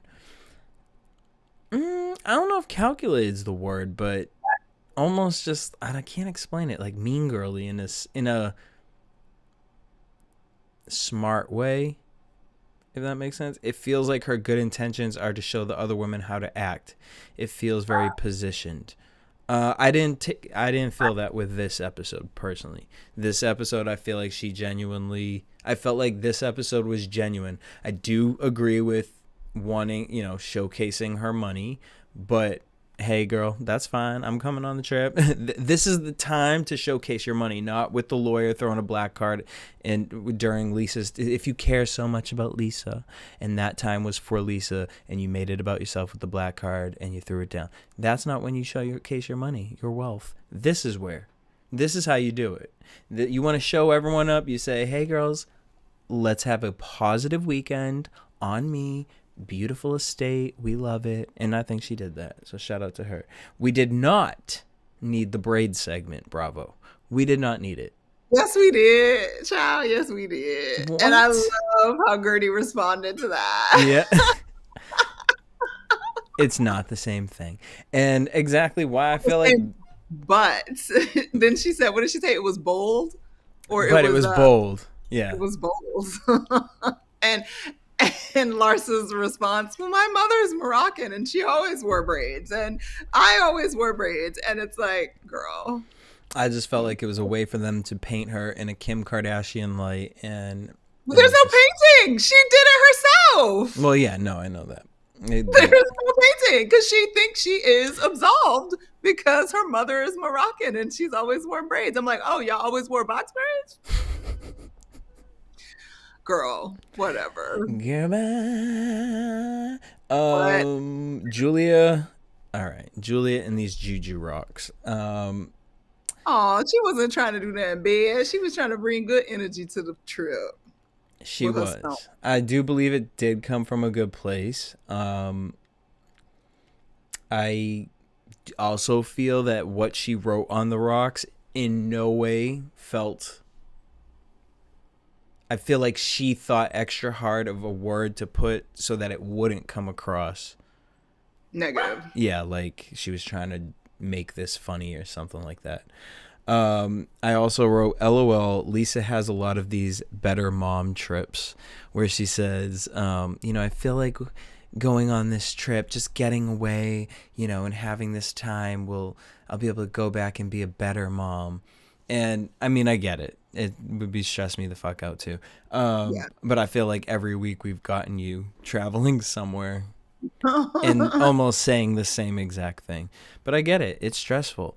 And I'm really excited to talk about Potomac reunion next week because I want you to keep this in mind.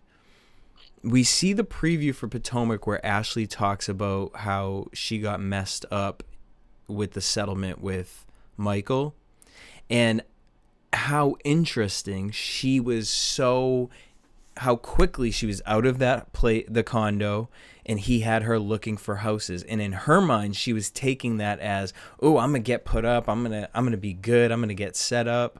And what he was doing was what Lenny is trying to do to Lisa. They're trying to do the cheap route.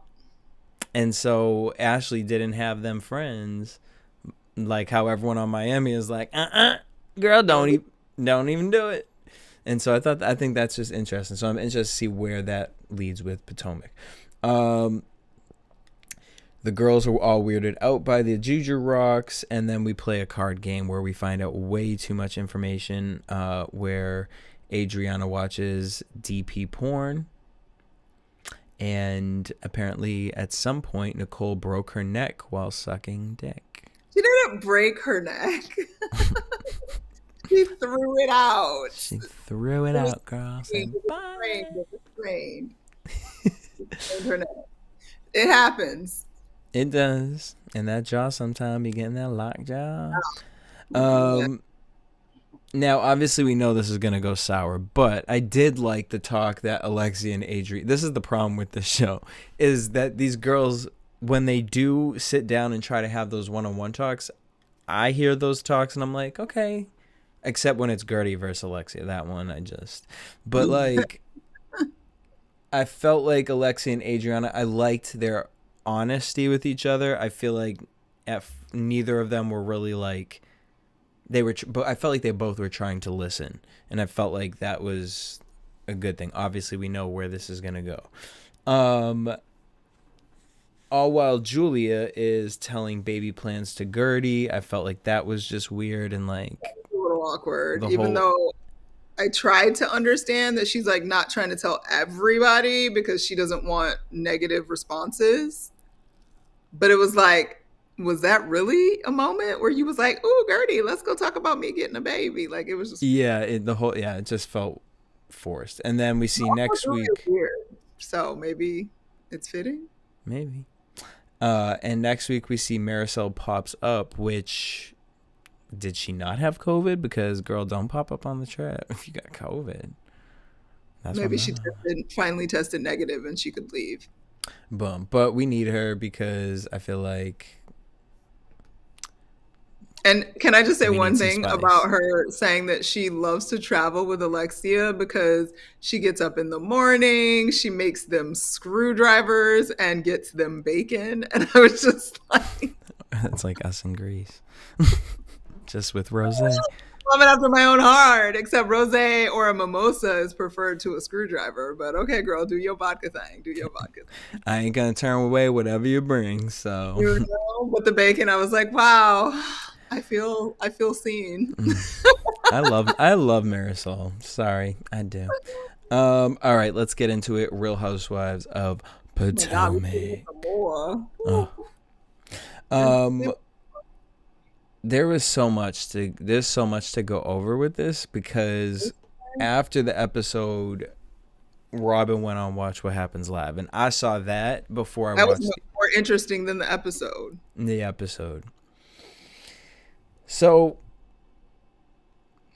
I guess let's just run through the episode real quick. Ashley gets a new place, and I was just like, girl, if you don't feel good, why are you out? Or she gets a new house. She's looking to get a new house. She's out to eat with her kid. Boring. Then we get Karen and Mia. And I'm Hold sick. on, before we go to that, though, the $15,000 mortgage that she can't afford and hasn't talked about how she's going to pay for it. Probably in, ways that a lot of the kids are doing it these days. Well, why? You have 2 children, and you have not discussed how the $13,000 mortgage is going to be paid? That's weird. Well, she's too busy in other people's businesses, apparently. Karen and Mia. I'm sick of Karen and this dirty bird.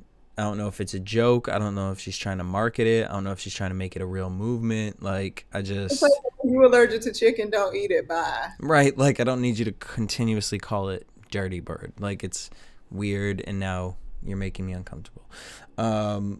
Mia tells Karen about the rumors Charisse started spreading. Karen's mad at Mia for not standing up for her, and that carries on later into the episode.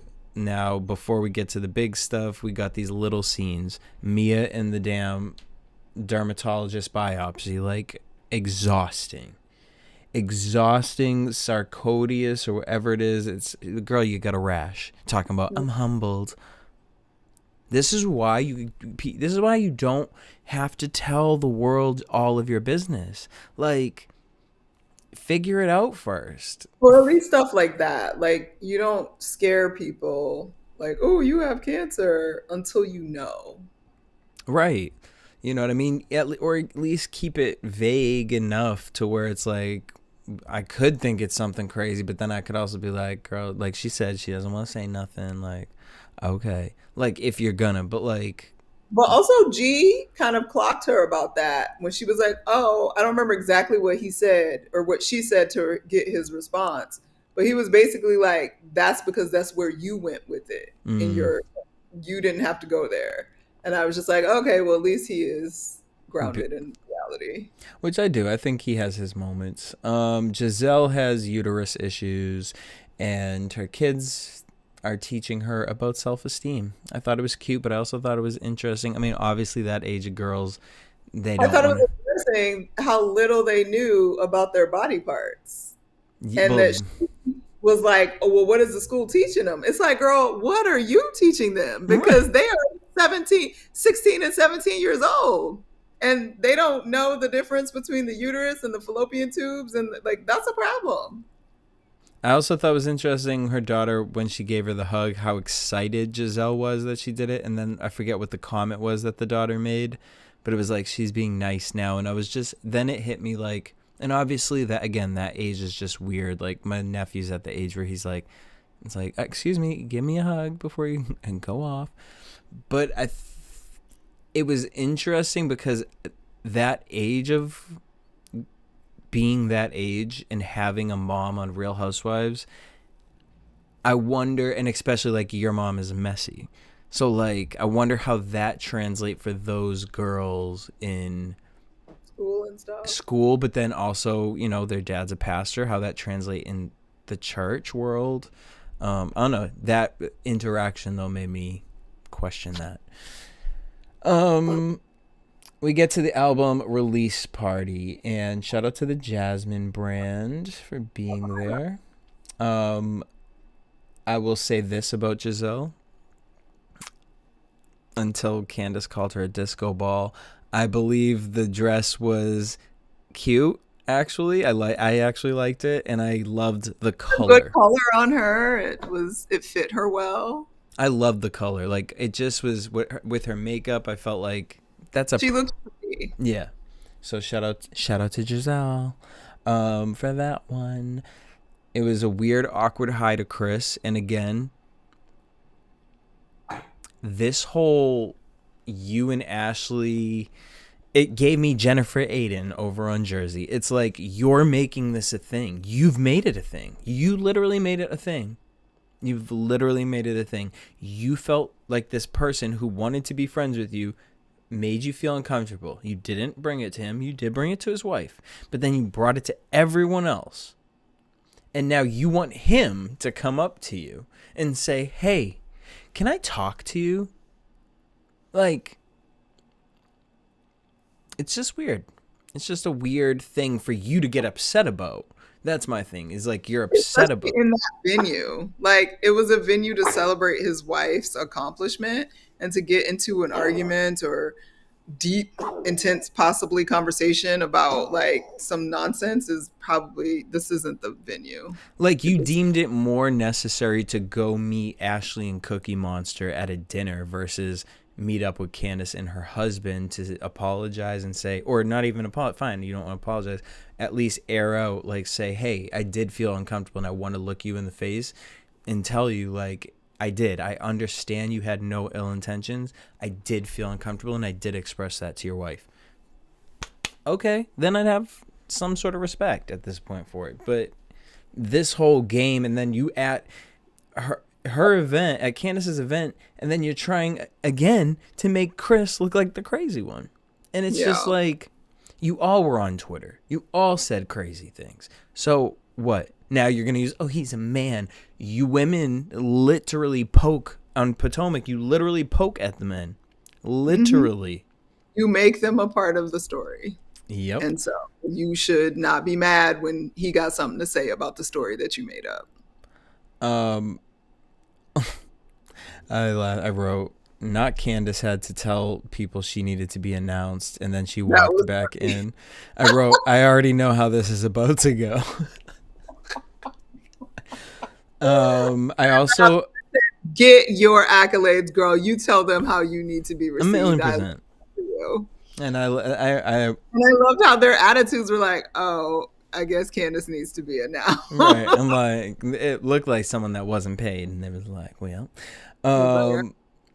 Then we see, I loved that when Ashley told Wendy about Mia, Wendy called Mia right over and clocked her and was like, girl. But this whole, like, you should have asked, I might have let you. This whole, like, undercurrent of lesbianism is what's going on. And I mean, because I'm like, look. You're happily married, girl. Why are you entertaining this? I've been tipsy with my girls when we've all been with men or had men in our lives, and we ain't never talking about eating each other's boxes. We'll poke titties, we'll be naked in front of each other, but we ain't never talking about eating nobody's box. So y'all got some extra stuff going on up in Potomac that y'all just, guess that's why there is so much underlying tension. It's a triangle. Robin, Wendy, Mia. Hey, sister, soul sister, better get your dough, sister. We drink wine with diamonds in the glass. Giselle. Look, messy. Giselle, like, and not only messy, but a hater. And why? I mean, let's start with the hater. Why go to this? Why go to this? You know you don't like Candace. Remember the song. Girl, you lying. Stop. Period. Like, you know, like, you heard the song on the video. It was like, oh, it's a bop, or oh, I mean, it's not my thing, but I'm glad for her, like, whatever. Period. But either one of those. I don't remember. Girl, stop. And fine, stop. You don't have to remember it, but what did you think of it? You don't know the lyrics, but you have an opinion. You just heard it. Shut up. Or, whatever. You know what I mean? Or say, you know what? Trina was great. Like, any of that. Or it's so exciting that she got Trina. Like, that's a huge get for her. Right, because it just goes to show that you're a sourpuss. You only went to that so you could literally then set Karen up. Because I'm sorry, this was wild to me. I just felt like she goes up to Karen to talk. She's like, oh, hey, so did Mia tell you about the bachelorette party? Karen was like, she did. Oh, yeah, well, did she tell you that she was a prostitute, that she called you a prostitute? What? Like, even when they replayed it, at not one point watching that back do I feel like Mia called Karen a prostitute. But I'm going to tell you why that's not true. Why? In a chick conversation, when you talking about a woman messing around with multiple dudes, blah, blah, blah, it is an insinuation 100% that she's a prostitute, just asking the question. Because, you know, just like all of them immediately were like, no, that is not what we're saying. But they were painting that at first, though. No, they were not. And that's why they were all in unison quickly being like, no, they were insinuating she's a hoe. But it's a big difference between a hoe and a hooker. Oh, and yeah. No, I know. Mia throwing that in, knowing full well, like that was her 100% trying to insinuate and get somebody to be like co-sign on it. Like, well, I don't know. So then she could go back to Karen and be like, see, they think you a hoe and they think you're a hooker. And that's not at all what they were saying. They were 100% saying she sleeps around and is a hoe and just needs to stop pretending like she not hoeing. But Mia bringing up the prostitution shit was left field. Ain't nobody trying to say that. You know what she was doing by doing that. And that's for, even though Giselle was clearly being messy and atrocious, and she admitted it. She said, I was just being messy. She knew what she was doing when she said, so she's a prostitute? Girl, ain't nobody asking about ain't nobody no prostitute up in here. Stop. Right. And okay, and that makes more sense. But at the same time, it's all, to me, it's all in the same boat. To me, what Charisse was saying, what Giselle was saying, it's all crazy. Like, if Karen is saying that she would not do those things, no, not when you a girl, then a big difference between a hoe and a prostitute. Don't call me either of them. You out here saying I'm sucking dick and I'm not. I'm bothered. She didn't say she wasn't. That's the whole point. That is because even I forget what one conversation she had, and she had said something like, I'm not saying that. And it was like, oh, well, Karen, what are you trying to say? Because we want to know. The people want to know. Mia, Charisse runs up. What did I say? Oh. Giselle, where's this energy that you have for exposing Mia calling a prostitute? Where's that energy with Charisse and Karen? Where's that energy? Question. Poor Ray with the purse, though. Can I just say that I don't want Ray on this show? Like, I don't. For his health. He is an accomplished man who has done great things in his life and as a black man in America. And I just don't like how they making him look next with this mess with Karen. I just don't like it at all. I don't either. Like, they got him looking so pitiful and it looks like a joke. And I don't like making a joke of a, hardworking, well-accomplished man that has done his time in this community and done right by the community. Like, it's fucked up. Because him standing there holding the purse looking simple, and then her like scooping him to go out, like it's shameful to me. It's like looking at my granddaddy. I don't want that for him. I just don't want it for him. I just don't. It's actually uncomfortable for me. It is uncomfortable for him, and I'm so nervous to see him at the reunion, having to defend himself. Ashley goes and tries to express. Well, let me not say she was expressing herself. Ashley went to go be messy and cause an argument at her quote-unquote friends party. Girl, this is why you're not friends. This is why you're fake. This is why it's like any redeeming qualities just continue to be thrown out the door. It's like she clearly told you right now is probably not the best time, and you're gonna say, no, this is ridiculous, I'm gonna go do it. Girl, what? Like, we're all grown-ups. Like, if we're all grown-ups, then you table it at this particular event because it's not about you. And say, hey, could we go out? I also understand producers are like, talk. You need to bring this up. And also, shout out to Ashley. I thought she looked real cute. Ashley is giving all kind of body and good weave right now. I'm with it. Yep. All right, then we got where they're at now. Ashley is in a new home with kids. She dated Luke from Winter House, but no longer is. Candace went on a mini tour. Karen also toured her little thing. And Giselle is entertaining suitors and got a hysterectomy. Wendy is drinking water, which is why she needs Wendy and Robin, gone. I'll even take Robin back. No. If they either need somebody else on the show, or Candace needs to come for her, like, about her real life. Well, okay, so I'm going to get into that in a second. Then Robin's married with no prenup. We got the wedding scene in Maryland. It was very pretty. It was very pretty. It was, but I wrote LOL to the music drop and the hair blower. Like, that editing was beautiful and beautifully done. But it was a pretty wedding, so congratulations. The flowers were gorgeous. I wrote this. Wendy and Robin need to just be friends of. Mia can stay on the show only if, because we see that Mia remains stable unlike her finances. I was like, oh. Not Bravo wrote that. They lost their franchise and moved out of Potomac, which makes me interested if she would come back, because now is the time, if she's going to be authentic, if it's going to be her pretending like they live in another big house, no. But if it's going to be like Eva, remember when her and her man moved to Atlanta and they were, showing it was like, we don't got it like that. We're building to get there.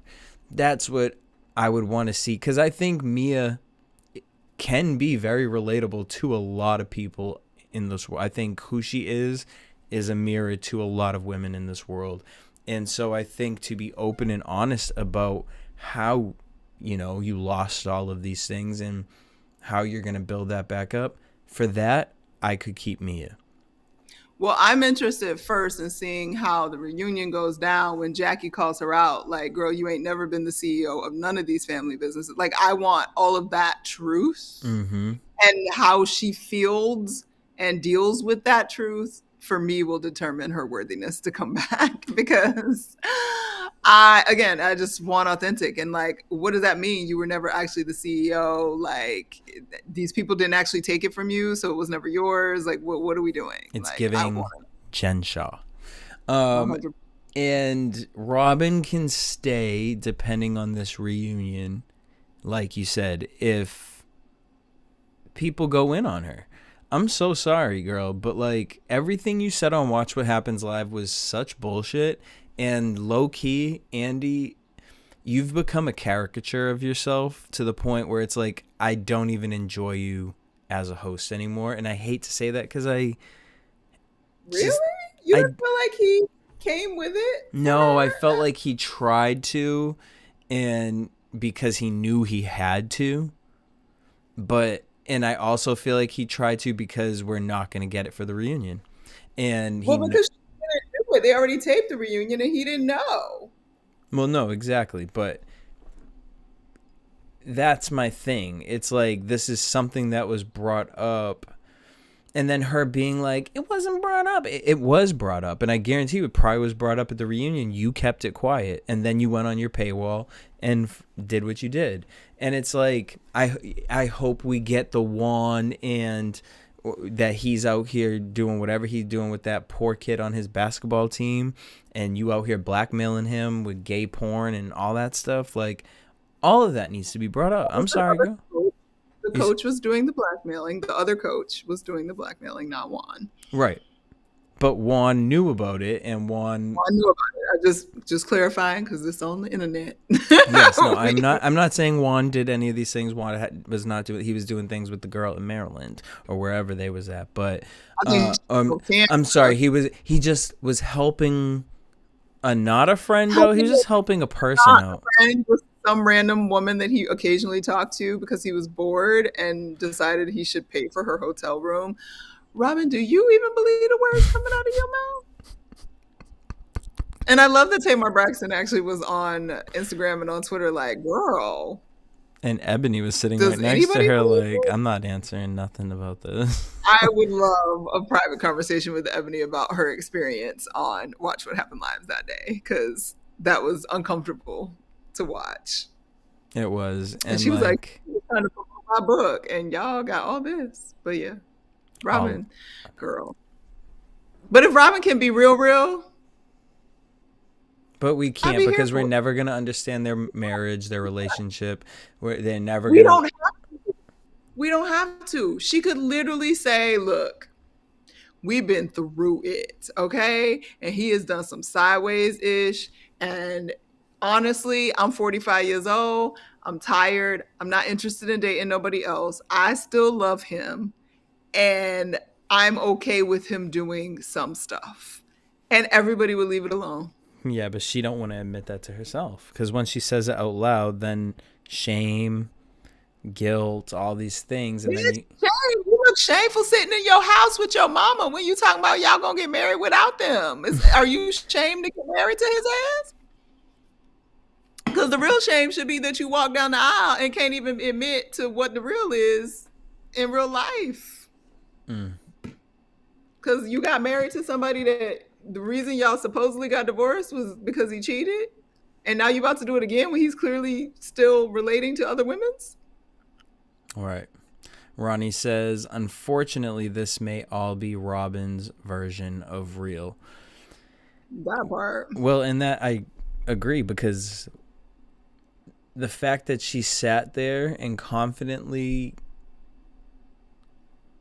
continues to give this same story and not really have the social acknowledgement of like what people are actually saying to her and the questions that are being asked, and it's like, girl, we get that, but like, you believe him? You don't believe him because you know what it is. It's weird. And again, so now if Karen says, I was at that bar, we didn't do anything, I was just at that bar and I did this, and we just ate peanuts and drank beer and I left. So you have to believe that because you believe that Juan went to a hotel to meet some random girl that he talks to and flew from out of the country, and he was Canada, like, child. He's like, I'm bored. I just want to pay for someone's hotel room. Who's a Ravens player, but somehow the Ravens player could take care of her hotel room, but Juan could.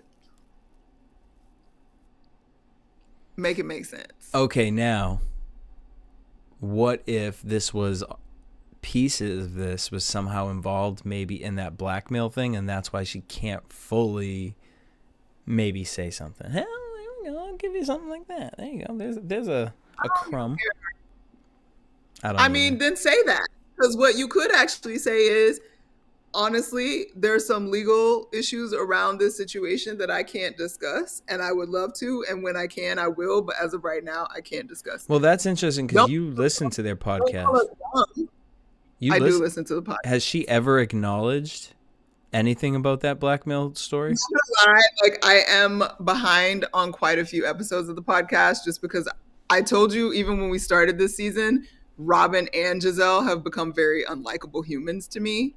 And even though I can appreciate a little bit more perspective on them listening to their podcast, I definitely have fallen out of it because I was just kind of grossed out by them from watching the show. Yeah.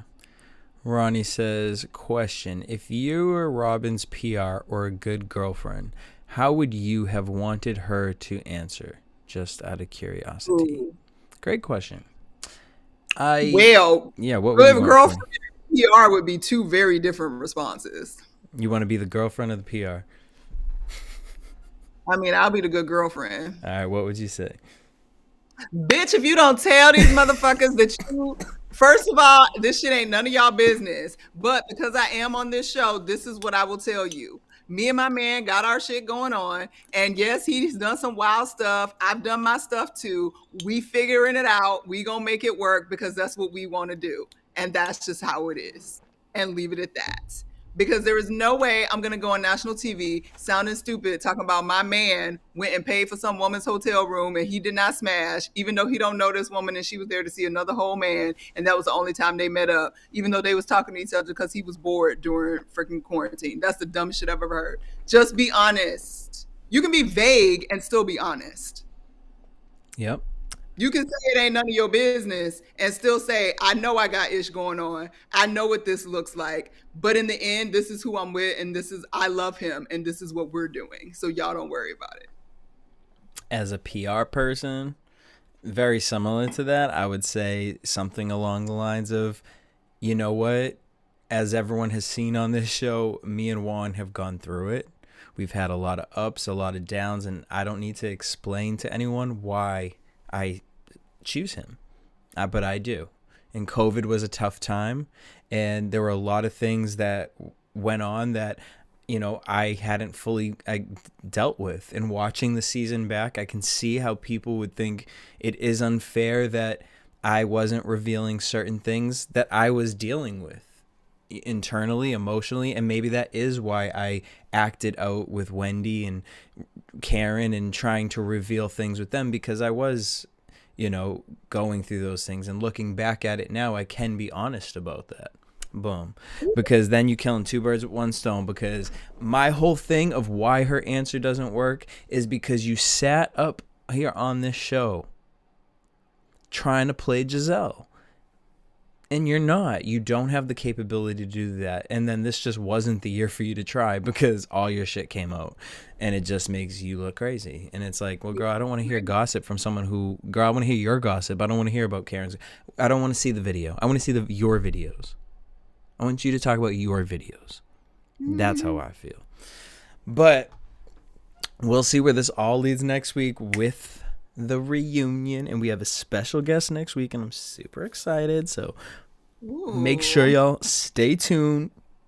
Oh, now I got the hiccups. Oh, I need to go to bed. Courtney, where can everyone follow you? I will be, or I am, all over social media at Stuart Starlet.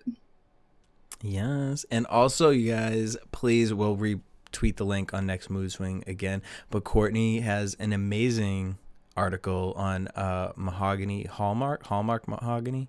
Mahogany, yes. Yes. And I mean, drop a tear, inspiring. It was beautiful. So we'll post the link on at Next Mood Swing. Make sure you guys read it. It will literally leave you with a better day. Let's just say that. And you guys can hit me up at DJ Jesse J. Hit us up at Next Mood Swing across all social media platform. Shout out to everyone in the chat. Ronnie, you know we love you. Ryan. Wait, where'd the other comments go? But we appreciate you guys all as well for tuning in every week. Until next week, same time, same place. Peace.